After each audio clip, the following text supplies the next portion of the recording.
বর্ষবরণের উৎসবে মাতোয়ারা বাংলা। শহর থেকে মফস্বল, গ্রাম, নতুন বছরকে স্বাগত জানাতে তৈরি সকলেই।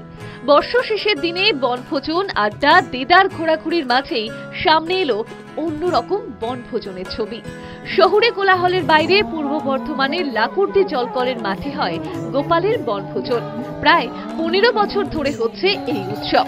শুধু বর্ধমান নয়, পার্শ্ববর্তী বহু জায়গা থেকেই অনেক মানুষের সমাগম হয় এই বনভোজনে। যারাই আসেন সকলেই বাড়ি থেকে গোপালকে সঙ্গে করে নিয়ে আসেন। সকাল থেকেই চলে মান সংকীর্তন, আরতি, পূজা পাঠ।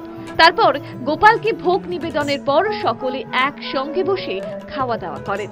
স্থানীয় বাসিন্দারা জানান, বহু মানুষের সমাগম হয়। পঞ্চব্যঞ্জনে ভোগও দেওয়া হয় গোপালকে।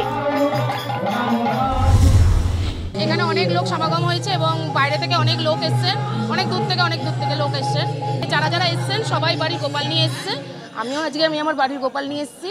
ভোগে নানান রকম থাকে, অন্ন, ডাল, তারপরে নানান রকম শাক ভাজা, 5 রকম ভাজা, মোচা, কচুর শাক সব কিছুই থাকে। খিচুড়ি, তার সঙ্গে খিচুড়ি, পুষ্পন্ন সব কিছুই থাকে, পায়েস, মিষ্টি সব কিছুই থাকে সাজানো।